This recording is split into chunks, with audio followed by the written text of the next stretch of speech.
Morning Show. Hari ini kita akan mengangkat tema yaitu mengembangkan potensi anak pasif. Untuk bicara mengenai hal ini sudah kita hadirkan psikolog anak Eli Risman. Selamat pagi Bunda. Halo, selamat pagi Bunda. Kalau misalnya bicara tentang anak pasif ini pasti pernah melihat ini juga ya Mar ya, di sekolah ya. Yes. Apa namanya pengalaman kita. Kadang-kadang aku suka ngeliat dulu temanku tuh diem aja, misalnya dilihat guru juga takut gitu. Jangan-jangan teman kamu itu aku.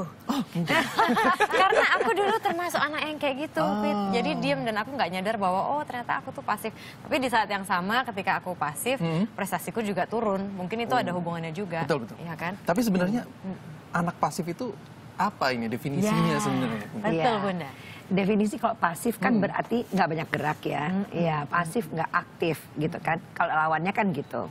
Nah, tetapi permasalahannya kan bukan hanya definisinya. Apa ya yang menyebabkan anak itu pasif gitu. Kalau misalnya dia diam, dia pendiam gitu ya. Itu bisa karena dua hal ya. Pertama, karena mungkin ada keturunannya. Anak itu yang memang dia pendiam, dia nggak banyak gerak, dia nggak banyak mendekati, nggak aktif. Tapi yang kedua bisa juga dari rumah. Ya. Maksudnya seperti apa? Iya, gini. Apakah dia mendapatkan perhatian yang cukup, kasih sayang, cinta, ya, komunikasi yang baik. Terus kemudian apakah aspek-aspek perkembangannya itu berkembang secara sempurna, ya fisiknya. Fisik dan kesehatan ya, kemudian kehidupan emosinya, kecerdasannya, sosialnya, nah kemudian spiritualnya, minimal 5 aspek itu dikembangkan nggak sama orang tuanya, gitu. Yang paling penting kalau misalnya dilihat pasivitas itu tadi di lingkungan sekolah gitu, dia siap nggak ya masuk sekolah? Maksudnya gimana tuh Bun? Gini, ada orang tua terlalu ambisi, kepengen anaknya cepet pinter, 5 tahun masukin kelas 1. Waduh. Ya, atau 6 tahun lah, 5,5. Itu ada kok sampai 12%. 5 tahun itu. 6 tahun itu banyak sekali di atas 70%. Jadi pusat-pusat di otak kan baru bersambungan usia 7 tahun. Sebaik-baiknya gitu anak itu masuk sekolah itu usia 7 tahun. Orang suka bilang, oh udah bisa membaca kok. Iya, betul sudah bisa membaca, tapi dia nggak ngerti artinya. Tidak akan kelihatan permasalahannya di tahun-tahun pertama, nanti di kelas 3 gitu. Jadi pasif itu banyak sekali aspeknya mesti diurai. Ciri-cirinya seperti apa sih Bunda kalau misalnya anak itu dia dikategorikan pasif? Anak pasif tuh oke, pendiam. Terus apa ya, lagi? nggak banyak interaksi dengan orang, dengan guru sekalipun gitu kan. Nah itu mesti harus dikenali. Masalahnya kita ini jarang sekali gitu loh mengenali anak sebagai individu. Kita mengenali anak Peter sebagai anak kelas 4A, Marisa kelas 6B gitu. Sebagai apa namanya kelas, apalagi kalau jumlah murid banyak ya. Jadi kalau misalnya kayak sebaran normal gitu ya. Yang dikenal ini yang di ujung-ujung ini saja nih. Yang pintar atau yang kurang berprestasi? Kurang berprestasi, yang paling baik atau yang paling nakal gitu ya. Nah, jadi yang di tengah-tengah ini nih, ini banyak anak-anak yang hilang, yang tidak dikenali. Berarti ada peran guru juga di situ dong Bunda? Iya, untuk untuk mengubah anak-anak yang mungkin pasif di sekolah, peran guru harus seperti apa? Ya, jadi anak harus dikenali secara individu dan intensif. Secara konkret contohnya seperti apa? Misalnya aku anak murid. Saya guru ya. Saya kan bisa lihat kayak kelas saya ini kayak apa ya, yang mana anak yang aktif, mana yang tidak aktif. Jadi kan saya harus punya catatan dong, gitu. Jadi saya targetnya bagaimana? 1 dalam minggu ini saya akan mengenali Marisa dulu di antara semuanya ya. Saya habis jam istirahat, pada jam istirahat atau setelah selesai sekolah, saya harus ada waktu 5-10 menit. Apa kabar hari ini Marisa? Baik Ibu. Pitanya bagus sekali ya. Siapa yang beliin? Pit bagaimana? Masih nonton bola kemarin? Kucing udah beranak belum kucing? Udah. Ini personal harus ya? Tahu ya, harus tahu anak itu atau kakeknya masih di rumah apa enggak. Harus masuk dari hal-hal yang umum sehingga anak itu merasa diperhatikan. Kalau anak itu selama ini tidak diperhatikan, dia merasa mendapatkan sesuatu. Kita ajak ngomong aja, kita mau stop, dia nggak mau. Kenapa? Karena aku di rumah nggak ada teman yang aku ajak ngomong. Aku nggak pernah diajak ngomong. Itu. Kalau misalnya ini ada juga nih contoh nih Bunda, di rumah dia aktif, maksudnya ngomong sama orang tuanya, istilahnya cerewet yang sehat gitu ya. Terus ketika sudah sampai sekolah, dia nggak seperti itu apa yang terjadi Bunda? Karena itu kan masalah penyesuaian diri ya nak ya. Itu menyesuaikan diri kalau anak misalnya masuk ke sekolah dalam banyak hal. Udah pernah kita bahas juga di sini. Menyesuaikan dengan tempat, dengan guru, dengan pelajaran, dengan peraturan, dengan teman, ya kan. Dan hal-hal lainnya, sekitar 6-7 hal. Dan itu kadang-kadang ada anak yang cepat dalam menyesuaikan diri, itu ada yang tidak. Ya, kayak Marisa bilang tadi, ada waktunya juga ceria, ada yang enggak. Sangat berkaitan dengan apa yang terjadi di rumahnya dan bagaimana dukungan anak ini. Kalau ibu umpamanya begini nih, kalau orang kawinan, kan ada anterannya tuh. Ya, Peter ngelamar Marisa, kan ada tuh yang dianterin tuh ya. Nah, ini anterannya apa? Ke sekolah, disiapin nggak, dibungkus rapi nggak gitu. Itu anteran. Jadi, anak itu adalah duta besar keluarga. Jadi modal menyiapkan ini kan keluarga sebenarnya, ya, orang tua maksudnya. Ibunya, iya. Tapi apa aja sih Bunda sebenarnya yang harus disiapkan, entah misalnya pengetahuan, informasi seputar sosial mungkin atau sopan santun seperti apa sih? Iya, semuanya tadi 5 aspek itu.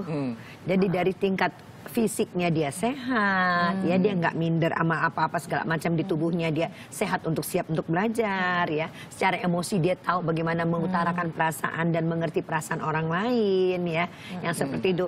Ya, terus kemudian secara sosial dia juga tahulah batas-batas dasar kalau mau minta please and thank you misalnya, yang kayak gitulah yang paling gampang. Jangan mengambil barang orang lain tanpa bilang dan sebagainya. Kemudian secara kecerdasan, tahulah dia dasar-dasarnya cukup usia untuk bisa mengikuti perkembangan mata pelajaran yang amat sangat berat sekarang ini. Dan terakhir secara spiritual kan, gitu loh. Ya, nggak nyakitin orang, nggak ngatain orang, nggak panggil orang berdasarkan nama bapaknya. Iya kan, misalnya kayak gitu loh. Ya, anak zaman sekarang kadang-kadang begitu ya. Ya, sangat-sangat itu ya. Ini loh Bunda, kalau misalnya tiba-tiba nih kita sebagai orang tua dapat laporan, ibu ini saya mau ngelaporin anaknya ibu pasif gitu. Nah, peran orang tua sekarang kan berarti udah dapat laporan nih, berarti ada action dong. Iya. Nah, actionnya orang tua itu seperti apa? Kegiatan keseharian apa yang akan membantu anak untuk kembali aktif gitu? Iya. Aktif di sekolah. Pertama sekali bukan masalah kegiatan. Pertama sekali adalah masalah perasaan. Iya. Jadi apa sih yang sekarang kamu alami? Jangan kita bilang begini, mama dapat laporan dari guru bahwa kamu itu pasif. Ya, gitu. Aduh, langsung makin down, dia udah down, makin down. Jadi tanya dulu, apa yang kamu suka dan kamu tidak suka di sekolah? Apa yang membuat kamu merasa ada kamu sedih atau apa? Jadi bicara perasaan. Kenapa? Karena perasaan itu paling penting buat manusia.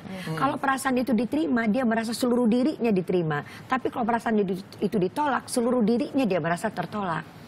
Jadi ada apa dengan perasaan dulu, gitu. Nah, itu mesti ditelusuri, kayak nyabut telur kutu dari rambut. Iya, satu-satu. Ya, satu-satu diurai. Sabar. Nah, dari situ baru kita mengetahui, gitu. Yang paling penting tadi itu diurai, kemudian diselesaikan. Yang kedua, yang paling penting lagi adalah kita harus mengetahui bahwa walaupun anak itu pasif, semua orang punya potensi. Oh iya, itu saya mau tanya tuh Bunda. Jadi anak pasif itu kan nggak selalu selamanya dianggap negatif. Iya, kalau misalnya dia pasif nggak betul, tapi kan dia menyerap. Kita ini kan perlu filosof, kita ini kan perlu perenung, kita ini kan perlu orang-orang yang berpikirnya lebih leluasa, bukan hanya di dalam ruangan kelas. Orang tua tuh suka berpikir anak itu harus dalam konteks dalam ruangan kelas di 4 persegi itu. Sempit. Harusnya berpikirnya lebih luas. Harus nilai ininya kalau matematikanya jelek berarti wah kamu nggak pinter gitu. Iya, gitu. Gak cuma matematika bro, gak cuma matematika. Mungkin di eksak pandainya atau mungkin di sosial atau di hafal misalnya gitu. Kalau misalnya kita bisa melihat begitu, maka kita harus mengatakan kepada anak kita walaupun dia pasif, kamu nampaknya dalam banyak hal, banyak merenung ya, kamu pertimbangannya sangat bagus. Tahu nggak nak, mama suatu hari atau ayah suatu hari akan melihat kamu akan menjadi filosof hebat, atau kamu akan jadi anggota dewan yang selalu dengan tekun mempertimbangkan dulu sebelum kamu buat undang-undang bisa. Memberikan ini kan pendekatan-pendekatan yang emosional juga. Betul. Iya, Ini teknik Bunda yang namanya melemparkan emosi itu, Bunda. Iya, lemparkan anak secara emosional ke masa depan. Betapapun sekarang kita bisa lihat dia nakal, melawan apa. Mungkin dia melawan, dia ingin mengutarakan pendapatnya. Coba bisa nggak geser sedikit untuk melihatnya dari segi yang lain. Kamu terlalu pintar ya. Jadi kamu selalu melihat sesuatu dengan sudut pandang yang berbeda. Mama yakin kamu nanti akan menelurkan temuan-temuan hebat suatu hari di masa depan. Jadi lemparkan secara emosional. Jangan lihat yang pasifnya, yang introvertnya itu terus. Jangan lihat negatifnya terus. Iya, gitu. Geser. Pada saat dilempar hal-hal yang emosional seperti itu kan nggak langsung anak tuh langsung oh iya mama, oh iya papa. Mungkin ada yang masih cuek atau segala macam itu. Gimana? Apakah gimana harus tuh, intensif terus? Ya itu mesti diulang-ulang, cuman kalimatnya ganti. Kreatif dikit gitu. Saya ingat banget seseorang bercerita kemarin pada saya tentang film Pak Habibie. Oh iya. Jadi kan ayahnya bilang, kamu jangan bikin pesawat, kamu bikin industri pesawat. Yes, Rudy Habibie, film Rudy Habibie. Iya kan? Ya, Gitu. Itu Jadi melemparkan secara emosional ke depan. Dan nice. itu karena itu positif dan imajinatif, itu anak suka gitu. Makanya jadi Pak Habibie. Bayangkan kalau misalnya semua orang tua di Indonesia melakukan hal yang sama, kita akan punya Habibie-Habibie yang lain gitu kan. Iya, Jadi kasih contoh yang lebih konkret pejuang ya, Iya. orang-orang yang memikirkan bangsa benar-benar secara mendasar gitu. Nilai-nilai itu datang dari kata-kata dan sikap, jangan lupa. Ini memberikan role model juga bisa, Bun. Betul gitu. Saya seperti, kamu mau jadi seperti ini, Pak Habibie misalnya, dia bisa bangun pesawat. Kamu iya. kayaknya mirip deh ininya, potensinya, kayak gitu bisa ya? Iya, ya hal-hal yang membesarkan hati, hal-hal yang menumbuhkan semangat gitu loh. Ya. Kalau misalnya ini Bunda, misalnya ini kan ada orang tua yang mungkin nonton ini kemudian aware gitu ya, tapi ada juga mungkin ada orang tua yang nggak nonton terus belum aware. Nah kalau misalnya anak pasif ini dibiarkan pasifnya ini dibiarkan sampai berkepanjangan, itu dampak negatif dan dampak positifnya seperti apa, Bunda? Dampak positifnya dulu ya. Dia akan semakin ke dalam, mungkin akan menjadi semakin merenung, ya. Kemudian dia akan lebih halus, ya perasaannya. Ibu sering menemukan anak-anak yang bermasalah, yang kalau ibu tanya begini, kelihatannya kamu susah sekali ya. Boleh nggak bilang sama nenek apa yang kamu rasakan? Aku cuma mikir gini, Nek, kenapa ya aku dilahirkan? Nah, jadi kata-kata yang seperti itu gitu, kemampuan berpikir seperti itu akan muncul dari orang yang banyak olahan ke dalam. Itu deep banget, ya, sangat dalam. atau dia bilang, saya merasa I feel covered. Saya merasa terbelenggu atau saya merasa terselimuti. Oh, jadi kamu terasa terselimuti bagaimana? Oleh selimut yang sangat tebal. Kamu jadi nggak bisa bernafas. Bukan hanya hidung saya tidak bisa bernafas, jiwa saya tidak bisa bernafas. Sampai segitunya, Bunda? Ya mungkin kalau mereka nanti akan tumpahkan itu ke dalam kalimat-kalimat, akan menjadi sajak-sajak atau cerita-cerita yang sangat indah gitu ya. Tapi kalau negatifnya adalah, karena anak-anak yang seperti ini, orang akan terfokus pada hal negatif, pasifitasnya itu tadi. Sehingga nggak mengenal potensinya apa. Sekarang ternyata Peter dan Marissa itu sangat-sangat cerdas, tapi tidak dikenali. Frustrasi nggak? Sangat. Jadi dia tidak ada jalan tadi untuk mengeluarkan gitu loh, untuk mewujudkan potensi-potensi itu. Dan secara perasaan tidak diakui dan tidak dikenali. Ya, sekarang di genggaman tangan anak semua yang buruk sangat mudah diakses. Bisa nggak kira-kira dia menggunakan ini yang ada di tangannya ini? Kita nggak usah bicara tentang lingkungan yang terlalu luas. Ini gadget di tangan ini, gitu. Jadi akan mungkin banyak sekali perilaku negatif yang sebetulnya gitu orang-orang yang sangat-sangat jahat sebetulnya sangat-sangat pintar. Iya. Bunda, hal yang paling sederhana untuk membuka jalan atau untuk membuat jalan lebih terang untuk anak yang dinilai pasif oleh orang tuanya. Jadi biar potensinya tuh full gitu loh, Bunda. Dengarkan perasaannya. Dengarkan perasaannya. Dengan kita mendengarkan perasaan, iya, emosi itu mengalir. Kita kasih sungai dulu untuk mengalir, kasih got dulu untuk mengalirkan emosi. Begitu emosi selesai, korteks mulai berfungsi, bagian topi yang berpikir mulai jalan. Tapi ini banyak sekali anak-anak kita terhambat di situ, dihambat di pusat emosinya itu terhambat. Karena jadi, orang tuanya nggak ada waktu untuk dengerin dia. Ada waktu untuk dengerin, belum selesai ngomong udah dipotong. Akhirnya dia bilang, ya udah terserah. Terserah ibu bapak aja Aku deh. ikut. Dalam hati dia gue ngomong bakal salah juga. Oh sih, waduh. Ternyata Itu fatal hal-hal ya, yang Pit. kecil itu, Mar. Tapi itu fatal. Jadi kelihatan kita selalu melihat itu dari kemasan luar ya. Iya, Kita nggak iya. melihat yang di dalamnya itu. Coba dialirkan. Itu akan terbuka itu ya, terbuka potensinya. Iya, Ya iya, daripada kita marah-marah gitu Berarti ya. sehari Iya. itu harus ada waktu kira-kira 15 menit cukup ya Bunda untuk Cukup ngobrol asal aja. iya, tapi dengerin perasaannya. Dengerin Oke. perasaannya. Dengerin perasaan dengan menamakannya. Mungkin jadi kalau mendengarkan perasaan itu orang tanya, gimana sih dengerin perasaan gitu. Ya, Pit, kelihatannya Mama lihat nih, kok kamu hari ini sebel banget ya, Nak? Kenapa, Namain. Yang kelihatan namain. Iya. Ya, tebak-tebak. Kata Oke. kuncinya tebak deh. Oke. Tebak perasaan, namain, dengerin.